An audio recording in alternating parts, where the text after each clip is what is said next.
vamos a hablar de la felicidad. La felicidad es un concepto líquido, que diría Bauman, porque es bastante inaprehensible, pero es. Y seguramente es lo que más nos motiva en esta vida. Y yo creo que el cambio con el C mayúscula, este que estamos estudiando, implica ante todo y sobre todo una búsqueda de una vida mejor y por tanto de una vida más feliz. Y sobre ello vamos a hablar con un experto. Bueno, suponiendo que hay expertos en felicidad, pero yo creo que hay gente que bucea en el tema, en cómo es la vida y cómo mejorarla.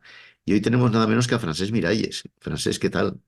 Un placer muy grande estar Nada contigo, menos. Fernando. Uno de los grandes, bueno, yo iba a decir filósofos. No sé si tú te definirías como filósofo, Francesc. Bueno, académicamente soy filólogo de literatura y lengua alemanas, pero sería muy pretencioso por mi parte presentarme como filósofo. Sí que soy divulgador de psicología y filosofía en el país y en muchos otros medios. Estoy muy atento a lo que se publica en el mundo sobre el tema de la felicidad y del bienestar personal y creo que mi papel es un poco como, salvando las distancias, como el de Carl Sagan con la ciencia, es divulgar. Entonces yo me gusta mucho divulgar todo lo que va sucediendo en el mundo del desarrollo personal y explicarlo de la forma más accesible posible.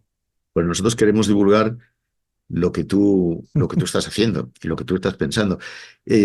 Bueno, supongo que mucha gente sabe que Francesc es un autor, bueno, que ha vendido nada más que 1,5 millones de uno de sus libros, que se ha traducido a 55 idiomas y que gane. Así que esto no pasa todos los días, ¿no, Francesc? No, a ver, yo fui editor antes de escritor y además trabajé en una editorial de psicología y autoayuda y desarrollo personal. Y en esa época, que era a principios de este milenio, el año 2000, prácticamente se veía como imposible que un autor con un nombre o apellido español pudiera tener éxito. Entonces, por eso se usaban muchos seudónimos y se pensaba que para tener autoridad en estos temas había que ser norteamericano o al menos alemán, ¿no? Entonces, el primer nombre que quizás sonó fue el de Jorge Bucay con los libros de cuentos, luego vino Alex Rovira y Fernando Trías de Bes con La Buena Suerte y ahora nos hemos acostumbrado a que autores de aquí no solo los leen en el mundo hispanoamericano, sino que se leen en todo el mundo. Entonces yo me siento un afortunado embajador de todo esto en el sentido que Ikigai tuvo muchas traducciones muy pronto y especialmente en los países anglosajones ha estado ya muchas veces en las listas, con lo cual es más conocido el libro que mi propio nombre y eso me gusta. Que mucha gente cree que Ikigai es un tratado de una felicidad diferente. Yo te preguntaría si tú crees que existe un modelo de felicidad oriental y un modelo de felicidad occidental. Si No, existe un modelo sí, japonés de felicidad y otro chino y otro no, estadounidense y otro no. español. Muy bien preguntado, porque además los japoneses de sociedades urbanas no son especialmente felices y no son ejemplo de felicidad. O sea, l- quienes nos estén oyendo que hayan podido viajar a Tokio, Osaka, pues verán gente muy estresada que dedica el 80% de su tiempo al trabajo, que hay poco disfrute, pocas vacaciones.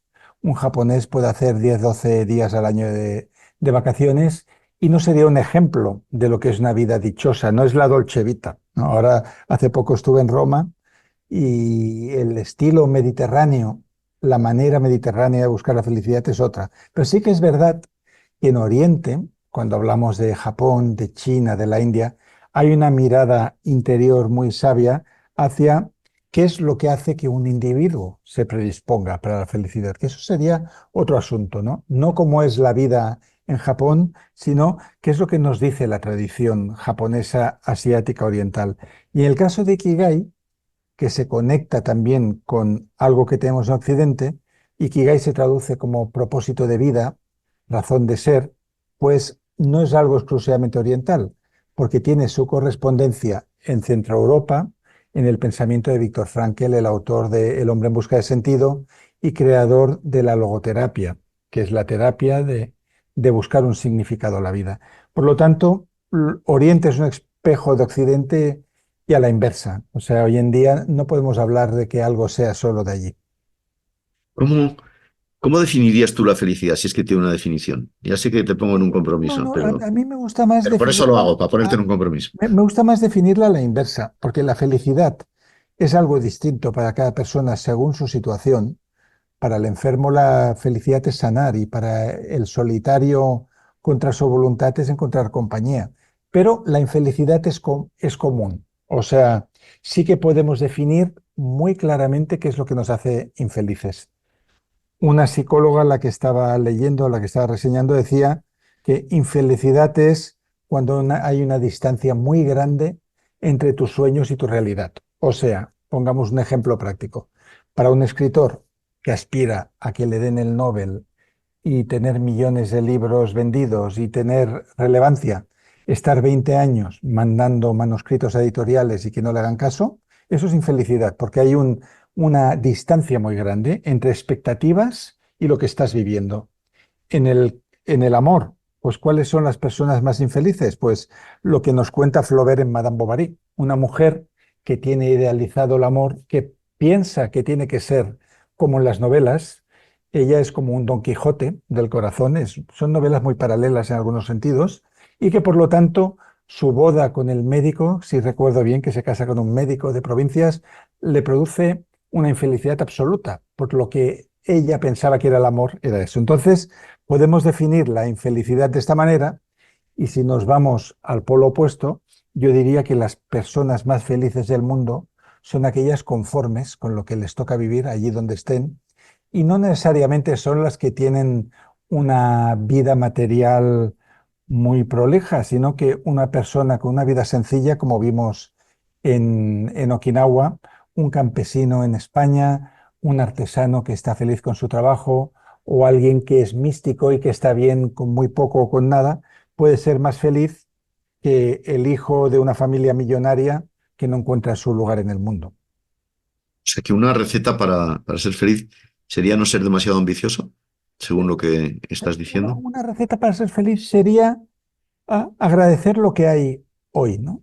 A mí me gusta mencionar un consejo que daba Hemingway a los jóvenes escritores, que se publicó en un periódico, estando él vivo, que él decía, cuando describáis una habitación, hay que hablar de lo que hay, no de lo que no hay. Una mala narración, decía él, era decir, en la habitación no había un escritorio ni tampoco un balcón donde hubiera una planta, ¿no? No, cuenta lo que hay en la habitación. Entonces, el secreto de la felicidad es lo mismo. Las personas que están siempre refiriendo lo que no hay, pues yo no tengo esto, yo no tengo lo otro, que se están comparando con los demás, sufren porque están siempre en desventaja. Entonces, el primer paso para la felicidad más sencilla y más humana y más orgánica sería, bueno, agradece lo que hay. Yo siempre digo, los que tengan padres, que yo hace como casi 15 años que no tengo padres, por difíciles que sean de carácter, que bendigan eso, ¿no? Porque realmente cuando ya no están ahí, esa sensación de orfandad resta puntos a la felicidad. Entonces, hagamos contabilidad de lo que hay a nivel humano. El simple hecho de no estar enfermo, quizás en este momento, de no tener una gran dolencia, debería ser motivo para la felicidad, porque si no, vamos a ver que lo era cuando ya sea demasiado tarde, ¿no? Tú que has estudiado mucho todo bueno, incluso desde un punto de vista histórico, todo esto, ¿no? ¿Tú crees que ahora somos en esta época de la ultracomunicación, en esta época de las posibilidades incluso de evadirse de la realidad tan grandes que tenemos? ¿Tú crees que somos más infelices que antes o Es simplemente no sé, eso posible. no se puede medir así? No, se puede medir, no se puede medir de manera científica, por mucho que a veces se hagan trabajos de investigación como el que se ha hecho en Harvard a lo largo de 80 años, pero los resultados han sido muy genéricos. Pero mira, el otro día, teniendo una conversación con Rafael Santandreu, el autor que más libros de psicología vende en España, él me dijo que la resiliencia de los españoles se ha ido reduciendo generación tras generación, que él recuerda a la generación de su abuelo, que vivía en un entorno rural con condiciones duras, donde la vida realmente tenía pocos alicientes y mucho trabajo, y la gente se preocupaba mucho menos que ahora y tenían menos problemas. Él decía, en el mundo de mi abuelo, que era un mundo de trabajo y subsistencia, pues mira, si a cierta edad te cortaban un pie por una enfermedad, pues tú al día siguiente te ibas a jugar a las cartas con los amigos y tan tranquilo. Y ahora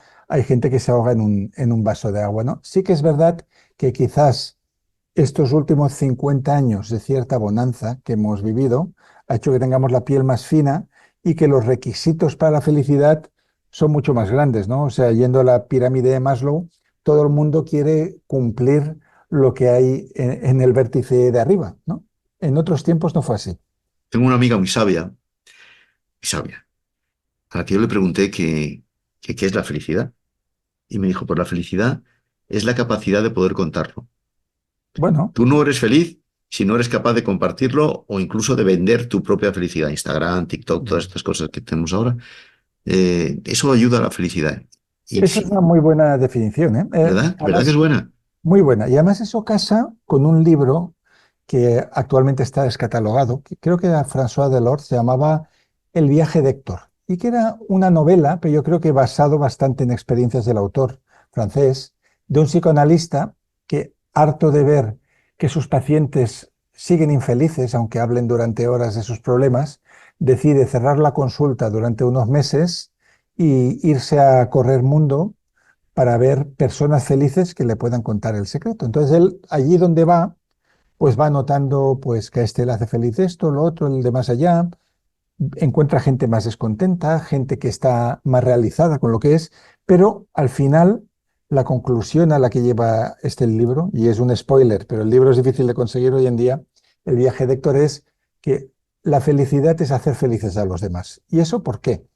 No porque todos seamos Teresa de Calcuta, sino porque cuando tú haces feliz a alguien, eso te retribuye en tu autoestima y en el valor que tienes, ¿no? Como persona. O sea, cuando tú, a todo el mundo le ha sucedido alguna vez, ¿no?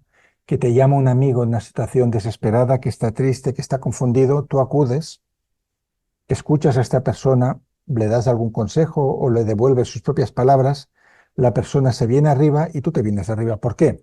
Porque ante ese acto de generosidad, de utilidad, te das cuenta de que eres valioso en el mundo. Y al final lo que queremos los seres humanos es dejar una huella, ¿no? Tener una importancia en el mejor de los sentidos, ser importantes para los demás. Entonces, hacer felices a otros quizás sería una vía muy directa. Por ejemplo, no creo que haya ningún gran cocinero, a no ser que tenga una enfermedad ya muy concreta, que sea infeliz cuando tiene pruebas día a día de la bondad de su labor, ¿no? Y de su presencia en el mundo. Entonces, al final iría por aquí, en mi opinión, la cosa. Yo creo que ella se refería más bien a la capacidad de dar envidia. O sea, había algo más negativo que lo que tú estás diciendo. Bueno, a ver, Yo te cuento a ti en como la Instagram lo bien felicidad, que estoy en esta playa, o sabes. como la felicidad es tan caprichosa, a mí nunca me ha dado felicidad dar envidia. De hecho, yo creo que una de las claves de las buenas relaciones es no compartir con los otros cosas que ellos no tengan. Y te pondré un ejemplo.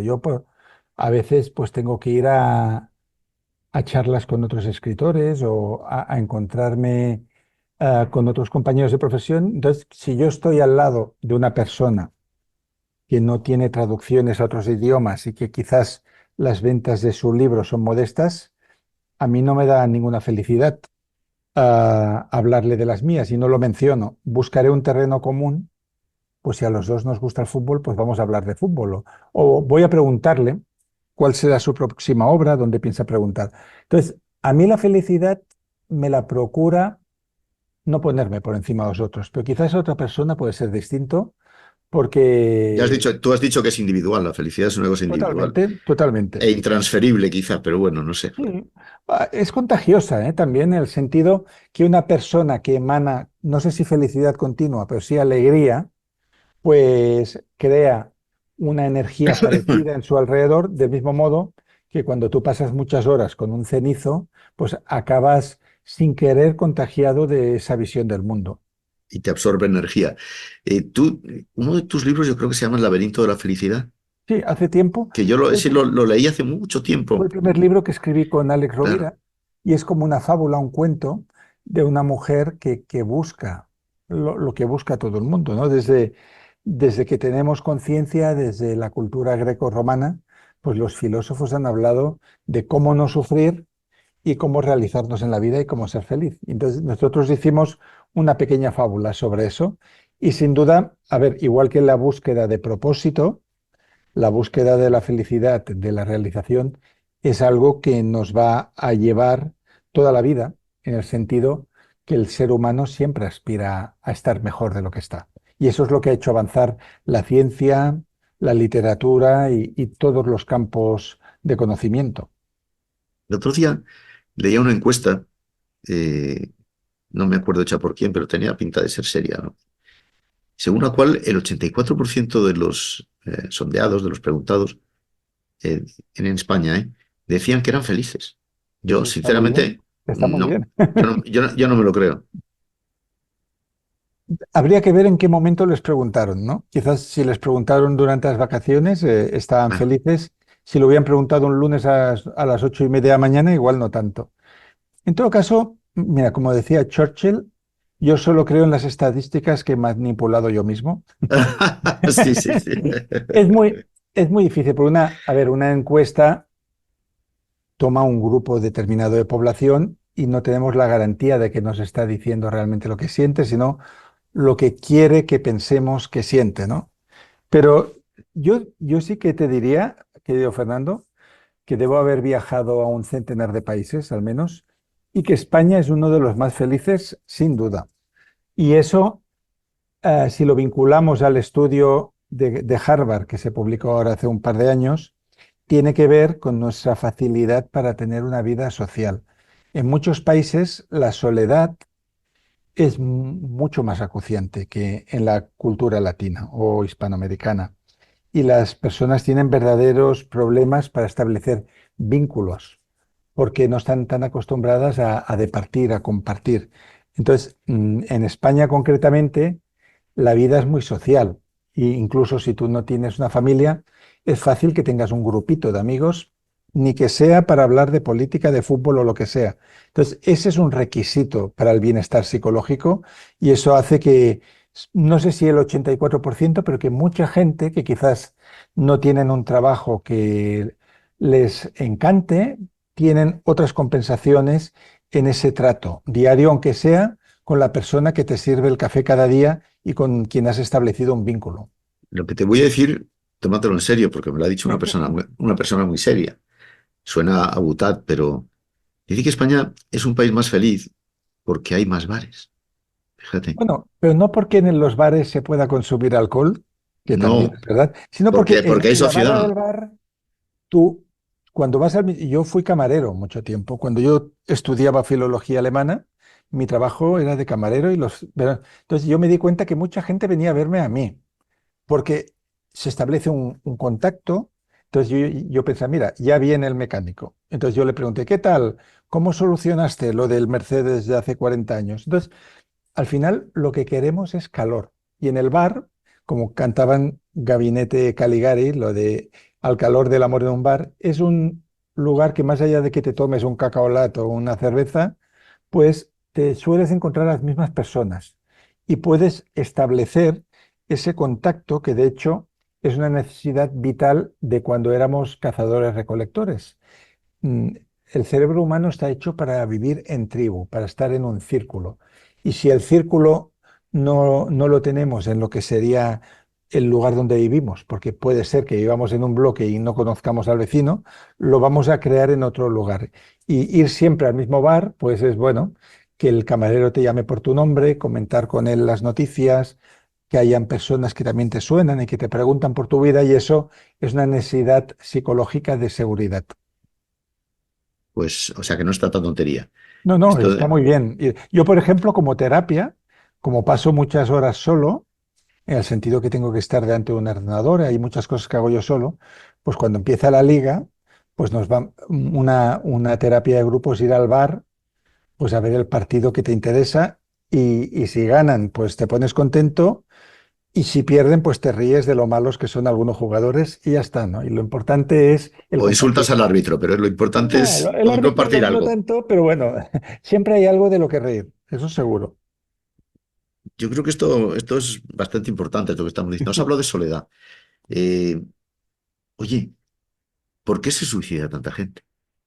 Mira, mi propio análisis, hay muchos suicidios en dos edades muy concretos, ¿no? En la adolescencia, lamentablemente, y en la edad muy avanzada. En la edades avanzadas, a veces hay suicidios, o bien sea por soledad, o bien sea porque hay una condición médica que hace que la vida ya no sea tan placentera, entonces la persona decide terminar. Pero si nos vamos a la adolescencia, los suicidios tienen mucho que ver con la autoestima.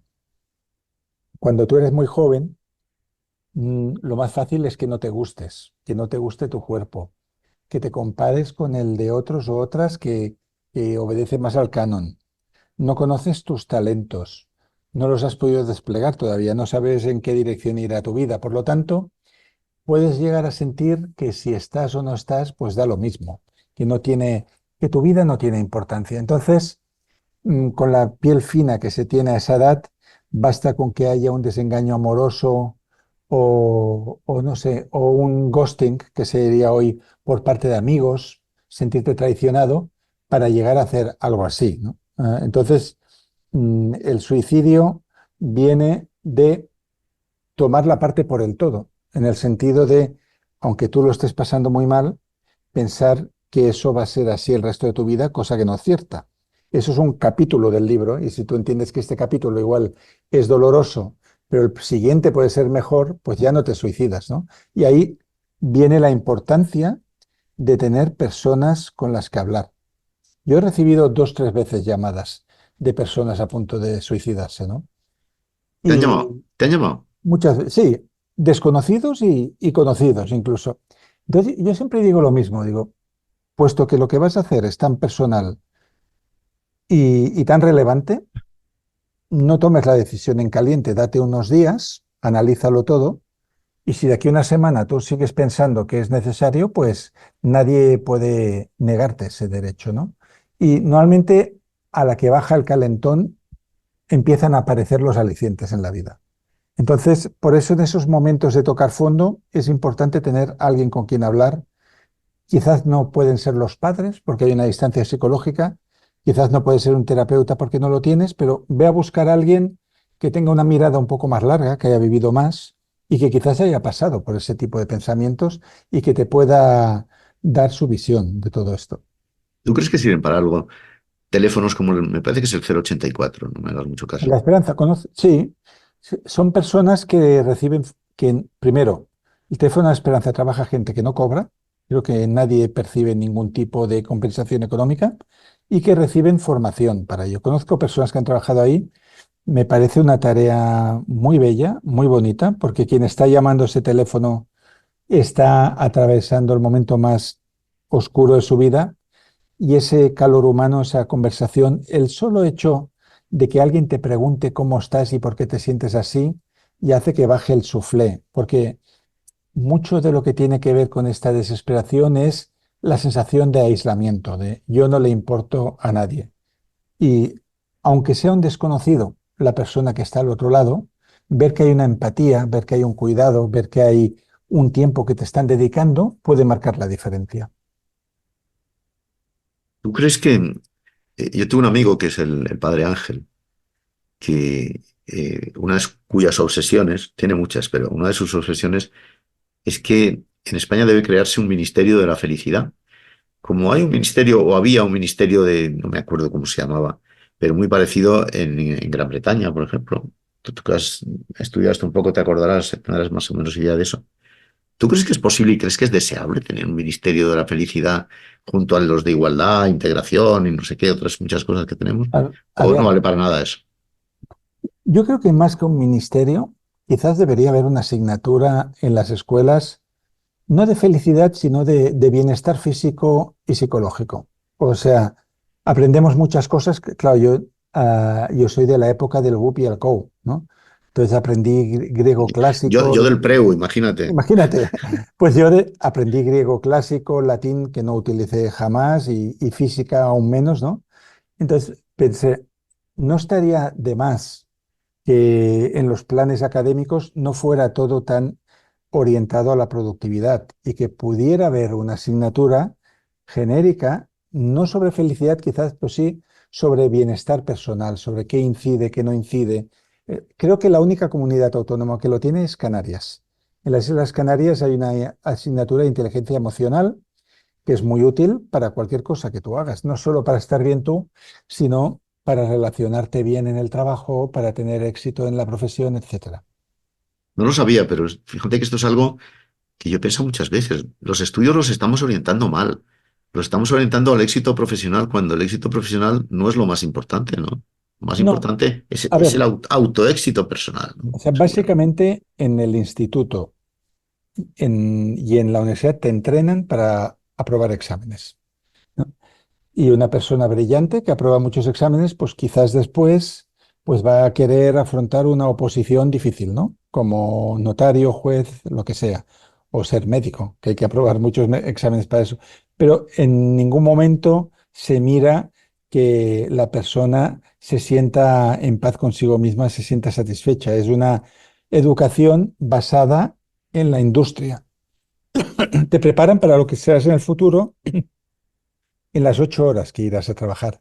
Pero quizás tu felicidad se define en las otras 8 que no estás durmiendo y estaría bien pues aprender cómo relacionarse, cómo comunicarse, cómo tener más resiliencia delante de los problemas, cómo afrontar las dificultades y todo eso que yo creo que en la época de la antigua Grecia formaba parte de las ciencias, porque en esa época lo que eran humanidades y ciencias puras iba todo junto en el mismo paquete, pues sería muy útil que los alumnos pudieran tener esas nociones, pero en realidad eso solo lo pueden aprender en casa o a través de libros o de interés personal que tengan en sus horas libres para hacer eso. ¿No deberían intervenir los gobiernos también? Bueno, A el ver, gobierno ya podría sé que es tener mucho pedir, ya países. sé que es mucho pedir, Sánchez, pero ¿no deberíamos pedir a los gobiernos que velen un poco también por la felicidad de los ciudadanos? Estaría muy bien que hubiera esa sensibilidad. De hecho, han habido dirigentes más proclives que otros a eso. A ver, quizás lo tengo idealizado, ¿eh? Pero cuando yo tenía 14, 15 años, envidiaba mucho Madrid porque Tierno Galván, que era un político mayor, tenía mucha tenía mucha generosidad con los jóvenes y las fiestas de San Isidro que se montaban entonces, que eran gratuitos los conciertos, venían las mejores bandas del mundo en un momento en el que estábamos en la movida madrileña, la nueva ola, el punk. Entonces, este alcalde, que era un señor muy mayor, invertía una parte del presupuesto a que millones de personas pudieran disfrutar de eso. Pues creo que esa visión del bien común es quizás lo que falta ahora, que los políticos están más pendientes de atacar a sus enemigos o de ganar votos a través de lo negativo, ¿no? De mira los que vienen, mira lo que harán, mira lo que pasará, que no de buscar maneras prácticas de dar felicidad a los ciudadanos. Un día de estos, cuando no estemos con una cámara delante, te hablaré de Tierno Galván, a quien yo Pues me conocí interesa mucho. mucho este personaje. Pero no te creas tú que yo lo admiro tanto, como tú. Vale, Ni yo, mucho, ni yo, mucho menos. mi visión de él es la de un chico de 15 años que le gustaba mucho el rock y que veía esas cosas en San Isidro. O sea que no sé nada de su vida personal, incluso te diría de su vida política. Yo fui el director de comunicación del ayuntamiento inmediatamente después de la muerte de Tierno Galván. Me llamó Juan Barranco, que era el sucesor de Tierno Galván. Quizá tenga una información diferente. Bueno, esto es igual. En cualquier caso, estamos hablando de una revolución en toda regla, ¿no? Estamos Sí, hablando de una revolución educativa, una revolución mental, una revolución en nuestras costumbres, eh, una revolución en nuestros hábitos también, ¿o no? ¿Los hábitos dan sí, la felicidad? claro. Bueno, los hábitos crean el destino, ¿no? En el sentido que, como decían los griegos, somos lo que hacemos repetidamente. Una persona que cada día dedique 1 o 2 horas de su tiempo libre a tocar el piano, a aprender un idioma, se va a convertir en un experto en eso y eso puede cambiar su vida. Entonces, todo lo que se hace cuando queremos modelar el futuro va mucho más allá de lo mental, porque solo se cristaliza si es capaz de aplicar la famosa regla de las 10.000 horas de Malcolm Gladwell, que si realmente quieres ser excelente en algo, hay una inversión de tiempo. Con lo cual, no basta con tener buenas ideas, sino hay que ver cuántas horas estás dispuesto a sacrificar a cambio de ello y qué es lo que dejas de hacer. Igual si una persona que tiene 50 años y nunca ha ido a la universidad decide acceder, y en su tiempo libre va a estudiar psicología o aquello que le haga ilusión porque no lo pudo hacer en otra época de su vida, pues va a tener que dejar de ver Netflix y bajar menos al bar. Bueno, pues una cosa es a cambio de la otra, ¿no? La energía se transforma. Entonces, al final, los hábitos definen nuestra vida porque construyen el futuro. Hay gente más proclive a ser feliz que otra. Sí, Hay gente que tiene, que se obliga a ser feliz y por tanto lo es. bueno, hay gente que tiene una naturaleza feliz. Lo vemos en los bebés ya, ¿eh? O sea, bien sea porque tienen más problemas de gases o lo que sea, hay bebés mucho más llorones que otros y hay niños que son fáciles, que son sonrientes, que parecen haber nacido para celebrar la vida y otros que son más retraídos y más gruñones, ¿no? Que eso es una diferenciación que ya estableció Carl Gustav Jung, ¿no? Del introvertido extrovertido. Eso ya viene de fábrica, no es que lo hayamos aprendido en Sí, sí, casa. sí. Entonces, a partir de ahí, de esa naturaleza, hay gente que tiene naturaleza muy amable y muy festiva y muy agradable y que siempre han sido así, incluso viviendo circunstancias muy difíciles.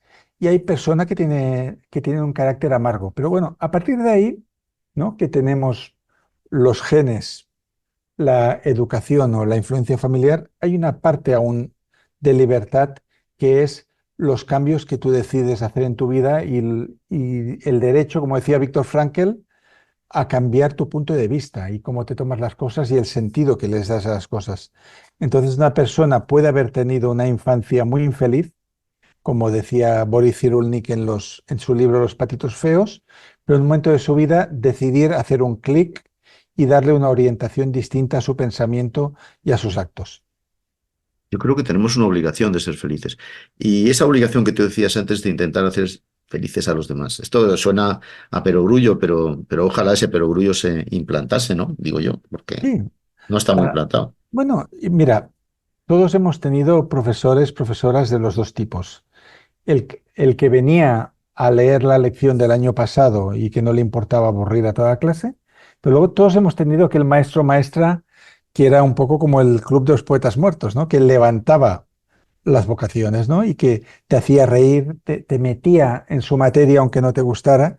Entonces, las personas más afortunadas del mundo son las que son capaces de contagiar ese sentimiento, sea en tu trabajo como profesor, en tu relación como pareja, en tu ascendencia sobre tus hijos o en tus compañeros de trabajo.